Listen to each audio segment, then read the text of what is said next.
pasal 10 ayat 4 sampai ayat yang ke-5. Saya berharap saudara bisa memegang Alkitab, bisa membacanya di sana. Saya akan baca untuk kita. 2 Korintus pasal 10 ayat 4 sampai ayat yang ke-5. Karena senjata kami dalam perjuangan bukanlah senjata duniawi, melainkan senjata yang diperlengkapi dengan kuasa Allah yang sanggup untuk meruntuhkan benteng-benteng. Kami mematahkan setiap siasat orang dan merumpuhkan setiap kubu yang dibangun oleh keangkuhan manusia untuk menentang pengenalan akan Allah. Kami menawan segala pikiran dan menaklukkannya kepada Kristus. Demikian firman Tuhan. Saya membaca bagian ini, saudara-saudara, di 2 Korintus pasal 10 ayat 4 sampai ayat yang ke-5. Ini sangat berkaitan sekali, saudara-saudara, dengan setiap orang yang berhadapan dengan persoalan-persoalan, baik persoalan-persoalan yang berkaitan dengan iman dan persoalan-persoalan yang berkaitan dengan kerja, tanggung jawab, relasi dengan orang lain, dan apa yang harus dilakukan. Atau kalau bukan persoalan, tapi sikap-sikap kita terhadap hal-hal yang kita temukan di dunia haruslah menjadi sikap-sikap yang menunjukkan kualitas kehidupan beriman kita di hadapan Tuhan. Saudara-saudara, tadi dalam sebuah ibadah rumah tangga, jemaat yang kami layani punya kesaksian yang menarik, saudara. Dia kasih kesaksian dengan Pak Pendeta. Dia orang yang memang kalau kita lihat dia tidak punya banyak barang. Dia orang yang masuk dalam kategori miskin barangkali. Ketika kami ada di sana, dia bersaksi, Pak Pendeta, kemarin saya dapat pilih satu dompet berisi 1.200.000. Uang ada 1.200.000. Uang 1.200.000 ini, itu dompet ada tapi tidak ada KTP, tidak ada lain-lain. Ada orang ATM tapi tidak ada KTP dan tidak ada kartu lain-lain yang bisa buat ini orang diidentifikasikan. Yang menarik, saudara-saudara, adalah ibu yang menemukan dompet ini bukan karena dia punya apa-apa, tapi dia merasa ini bukan dia pembarang ini. Orang-orang bertanya kepada dia, ibu mau buat apa ini? Bukan orang-orang, ada satu orang saya bertanya kepada dia, ibu mau buat apa? Dia bilang, tolong bawa PRRI. Tolong bawa PRRI biar ada pengumuman siapa yang merasa kehilangan dompet, biarlah dia ambil kembali. Saudara-saudara, saya mau tanya saudara, kalau saudara sementara susah, kalau saudara sementara membutuhkan uang, tiba-tiba ada dompet yang ada di muka saudara berisi uang 1.200.000, kira-kira apa yang saudara buat? Kira-kira apa yang mau saudara lakukan? Bawa ke RRI atau saudara bikin RRI sendiri? Waktu dia cerita begitu, saya bayangkan kalau saya pikir jangan sampai ini jalan Tuhan mengkali ini. Kenapa, saudara-saudara? Situasi lagi sulit, banyak orang lagi dalam kondisi sukar sulit, banyak orang butuh uang, dan tiba-tiba kalau ada di situ itu dompet, saya kira itu akan jadi sesuatu yang menantang kita punya keyakinan iman. Siapa yang berani terus untuk bertahan dan bilang, oi, ini bukan saya punya, makan dari situ. Yang ingin saya sampaikan berkaitan dengan pembacaan ini dan kisah kecil yang saya sampaikan di depan ini, sebenarnya saya ingin mengatakan bahwa ketika orang ada persoalan, ketika kita berhadapan dengan sejumlah hal, sesungguhnya kita diperhadapkan pada pilihan untuk menyelesaikan persoalan atau menyikapi sebuah keadaan yang ada di hadapan kita yang sebentar kita hadapi. Dua hal itu adalah, yang pertama, kita akan berhadapan dengan cara-cara yang kudus, menghadapi dengan cara-cara yang benar, seperti apa yang Tuhan mau. Atau yang kedua, kita menghadapi persoalan dan tantangan, serta semua yang terpapang di hadapan kita hadapi dengan cara-cara yang tidak kudus, dengan cara-cara yang tidak berkenan kepada Tuhan. Menurut saya, saudara, dalam kisah pertama tadi, kalau itu ibu, dia rasa dia bukan dia punya uang, lantas dia suruh bawa ini ke RRI untuk di pengumuman, dia diumumkan di sana supaya yang merasa punya kehilangan silakan ambil. Menurut saya dia menyikapi dengan cara yang kudus. Dia tahu ini bukan dia punya. Dia tidak boleh makan di situ. Bukan kan dia tidak butuh uang, tapi dia sadar bahwa itu bukan dia punya. Kesadaran itu, saudara-saudara, sebuah kesadaran yang muncul di sini. Itu bukan pencitraan. Itu orang mau pencitraan untuk apa? Dan saya kenal dia. Dia orang yang memang apa ada saja seperti itu. Dan saudara-saudara, saya kira itu tantangan bukan bagi jemaat saja, tapi sekaligus tantangan bagi kami para pendeta. Berhadapan dengan hal-hal macam begitu. Wih, banyak orang yang pikir ini mungkin jalan Tuhan untuk memberikan kepada kita sesuatu. Nah, kalau dua hal ini diperhadapkan pada kita, cara-cara yang benar dan cara-cara yang tidak benar. Benar yang dimaksud adalah yang sesuai dengan kehendak Tuhan, dan cara-cara yang tidak berkenan kepada Tuhan. Ini sesuatu tantangan. Ini sebuah pergumulan. Kita akan bertanya apa yang terjadi dan apa yang perlu dilakukan. Yang terjadi, saudara-saudara, ketika orang berhadapan dengan permasalahan, masalah-masalah dalam hidupnya, ketika orang berhadapan dengan beban-beban tertentu, kenyataan-kenyataan tertentu, kalau itu merugikan dirinya, dan pasti kalau itu sebuah masalah, pasti itu sesuatu yang membuat dia punya hati tidak tentram. Beberapa orang berhadapan dengan kenyataan seperti itu, cenderung mengeraskan hati. Mengeraskan hati, tidak mau melembutkan hati. Maina Kristina bawa ke RRI, jangan kita ambil. Amin. Saya kira itu baik itu. Putri Sion, terima kasih banyak. Saudara-saudara, memang ini penting. Kalau orang yang hatinya tidak aman, punya kecenderungan untuk mengeraskan hati. Bahkan dia membiarkan sampai ada kepahitan di dalam hatinya. Kadang-kadang saudara-saudara kita cenderung untuk berusaha untuk menghindar dari persoalan itu. Berusaha untuk menjauhkan diri dari hal-hal itu. Katanya mau lupa buang persoalan. Yang menarik, saudara-saudara, bahwa pembacaan tadi membawa kita untuk memahami sesuatu. Ketika kita melihat surat Paulus tertulis di dalam surat Efesus, ketika dia berbicara tentang perlengkapan rohani, sebenarnya bagian ini saya ingin sebutkan sebagai bagian yang tidak terlepas dari Efesus pasal 6 itu. Dia berkaitan dengan peperangan kita melawan kuasa-kuasa dunia ini, kuasa-kuasa roh jahat. Sehingga berbagai-bagai senjata duniawi sepertinya tidak bisa untuk mengalahkan itu. Kita butuh sebuah kuasa ilahi. Kita butuh sebuah kekuatan di luar diri kita, tetapi yang datangnya dari Tuhan. Kekuatan di luar diri kita, tetapi yang datangnya dari Tuhan.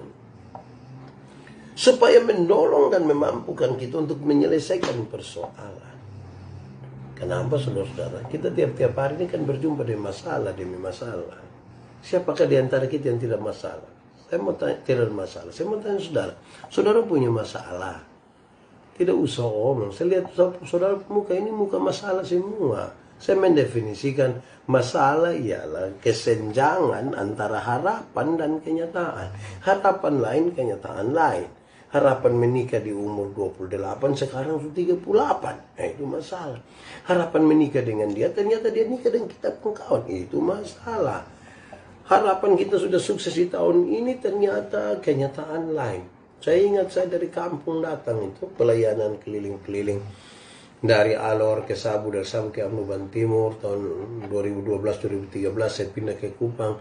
Saya datang itu, saya tidak tahu ini komputer pakai bagaimana, PowerPoint bagaimana. Saya membayangkan kalau saya ada di Kupang, pasti nanti kemudian apalagi dimasuk 2020, pasti saya punya bahasa Inggris lancar, pasti saya paham betul komputer, menggunakan sejumlah aplikasi, menggunakan semua kemudahan yang ada dalam perkembangan teknologi dan ilmu pengetahuan ini. Saya bayangkan begitu.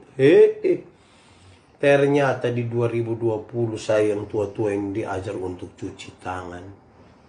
Begini Pak, cara cuci tangan, gosok satu-satu, lain sebagainya. Kita tidak pernah bayangkan.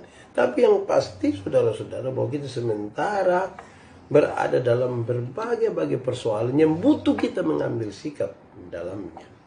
Sikap itu terbagi dalam dua, sikap yang kudus dan sikap yang tidak kudus.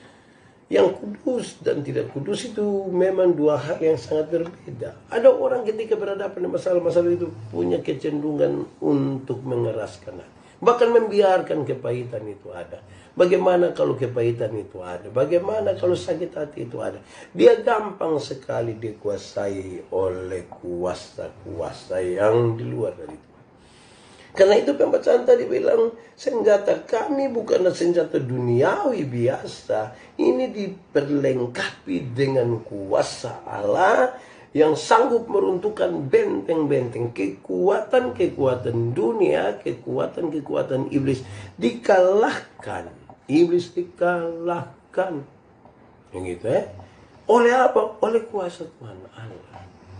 Jangan biarkan hidup kita penuh dengan kepahitan.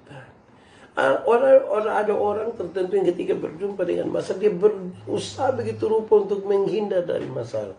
Dia membuat seolah-olah dia tidak punya masalah. Hormat Pak Juli Silva, ya. Tapi kalau kenyataan banyak orang susah Pak, pasti bawa karir riset sendiri. Amin. Hormat Timor Leste. Yesus memberkati. Sikap-sikap kita yang penting, saudara. Sikap yang saya kira menjadi bagian, jangan sampai kita orang Kristen tapi kita tidak pakai cara-cara yang Kristiani. Kadang-kadang memang itu terjadi dalam hidup kita. Saya pernah bilang pada saudara, ada satu pak jalan dengan dia punya istri, jalan-jalan orang dapat lihat uang 2.000 rupiah. Pada waktu dia punya istri mau tunduk ke ambil begini, dia pun suami, mama jangan. Kok kenapa? Ingat mama, itu bukan kita punya, itu bukan. Iya papa, tapi kan tidak ada orang yang lihat. Bapak tua bilang, sekalipun itu orang tidak lihat, tidak ada orang yang lihat kita sama sekali, tapi mama harus ingat, itu bukan kita punya. Akhirnya istrinya membatalkan untuk mengambil uang itu. Mereka jalan terus beberapa meter ke depan, mereka lihat lagi. Setelah beberapa ratus meter ke depan, mereka lihat ada uang lagi. Ini uang 100.000. Ini kali dia pun suami yang mau tunduk kok ambil. Tadi pertama itu kan ibu yang mau ambil. Sekarang suami yang mau tunduk kok ambil. Pas suami mau tunduk kok ambil, dia istri begini, papa, itu bukan kita punya, jangan ambil. Suami bilang, kok kenapa mama? Itu bukan kita punya. Suaminya bilang, tapi kan tidak ada orang yang lihat. Lantas dia istri bilang, kan tadi juga bapak yang bilang, sekalipun tidak ada orang yang lihat mama, kan itu bukan kita punya. Oke.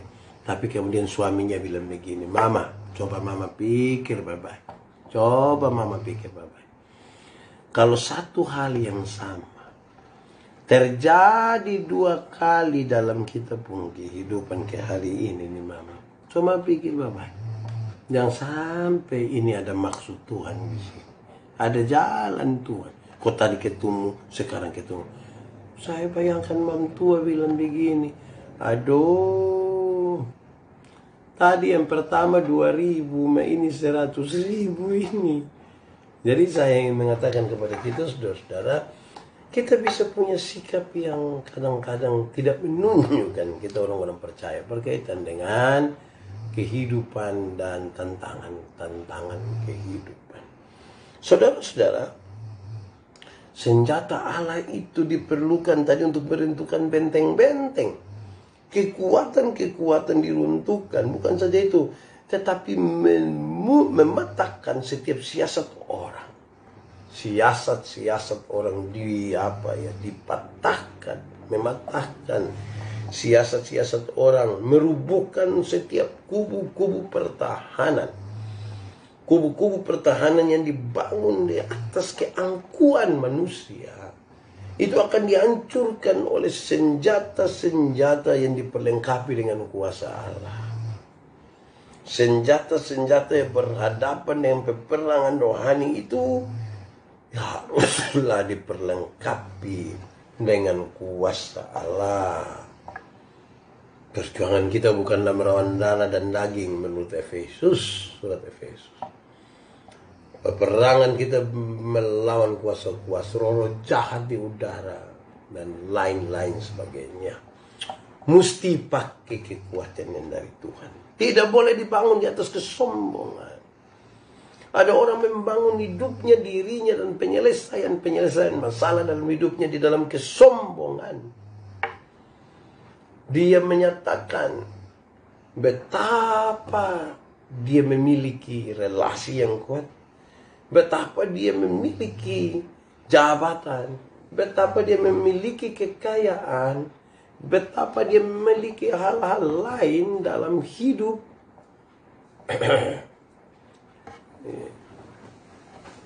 yang kemudian bisa dia sebut diandalkan. Nah, itu yang bahaya. Kita bukan siapa-siapa. Kerendahan hati menjadi sesuatu yang utama.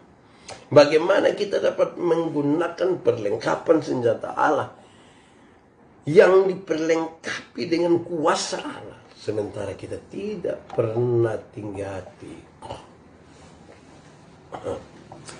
Kita tidak pernah rendah hati.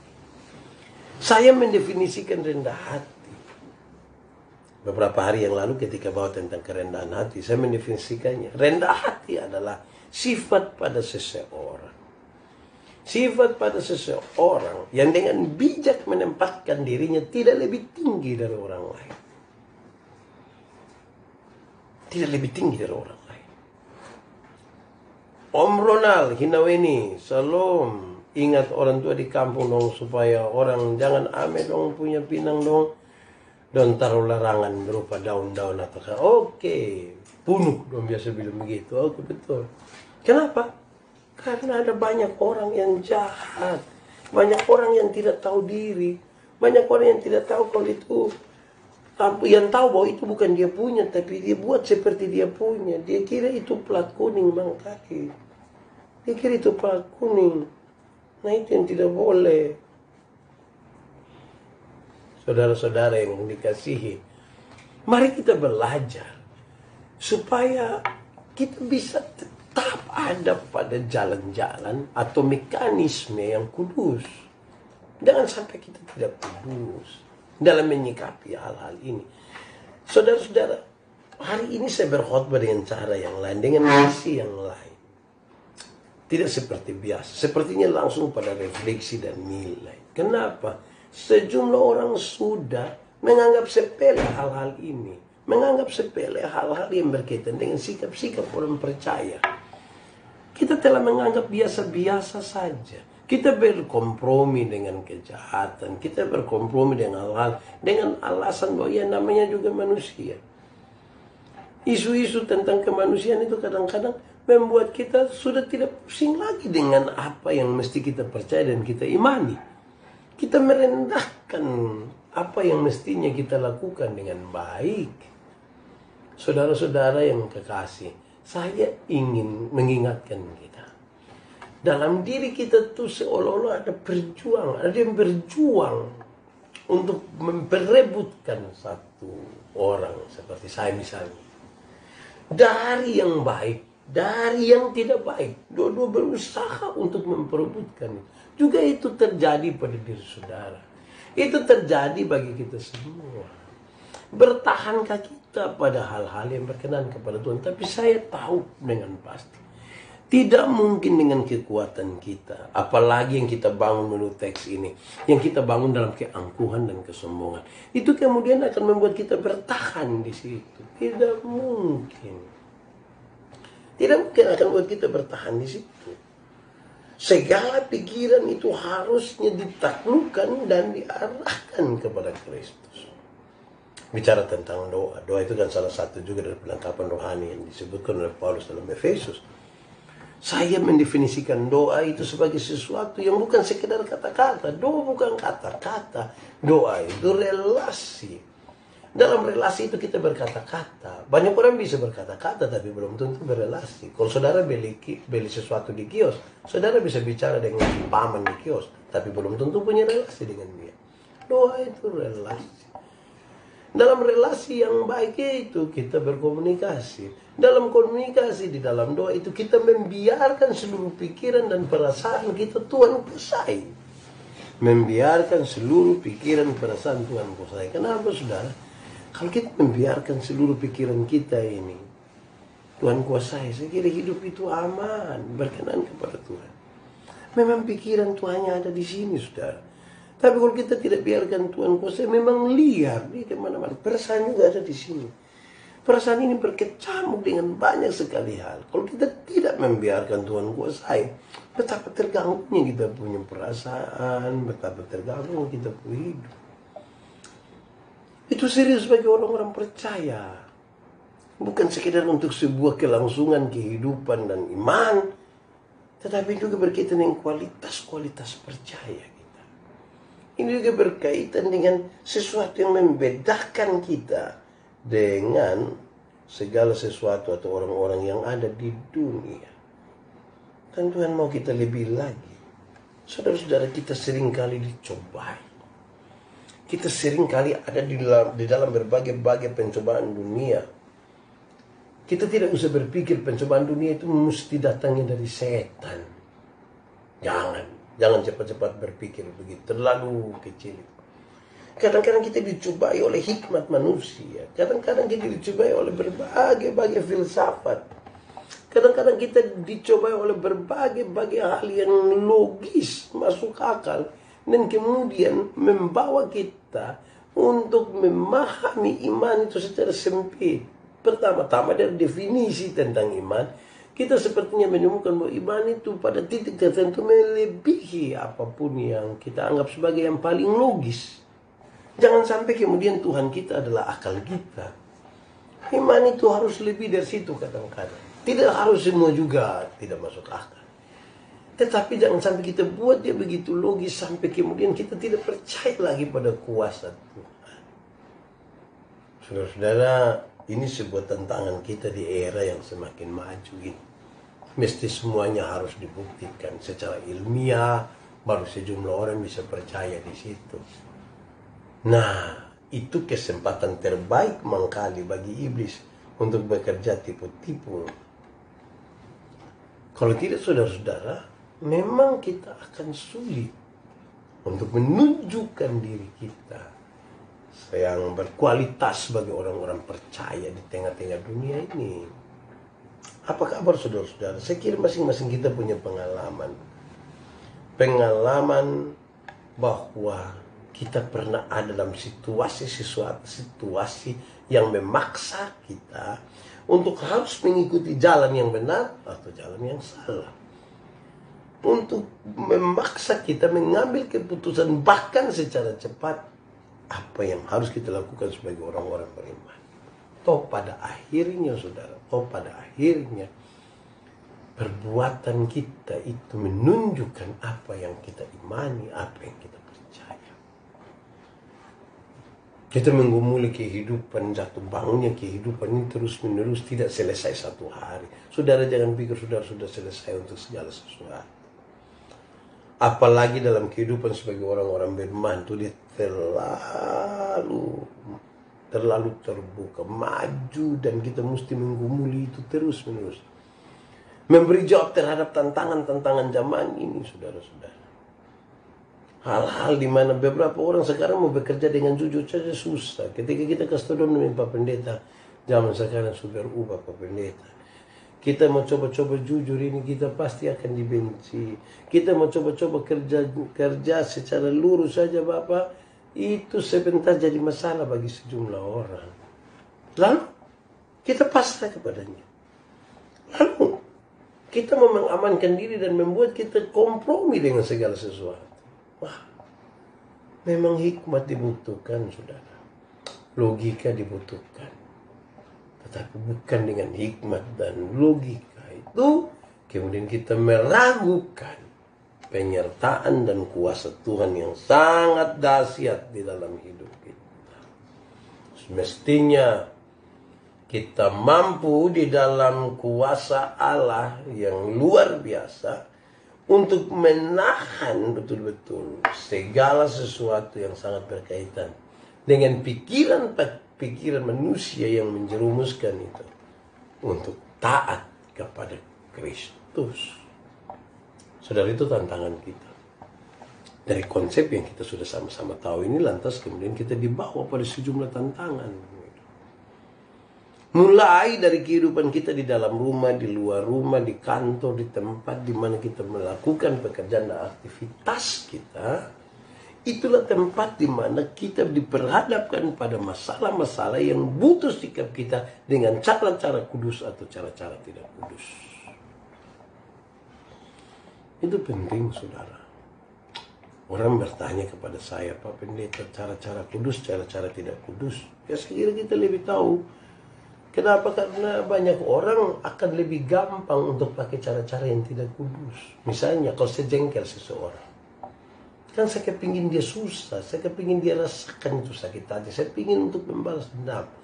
Maka orang akan lebih memilih untuk pakai cara-cara tidak kudus. Kan bangun tinggal tampeleng dia, kok racun kasmati, kok suwangi, kan langsung. Kalau mau coba-coba pakai cara kudus, nanti kan dibilang sabar. Ingat, jangan balas kejahatan dengan kejahatan. Dan seterusnya.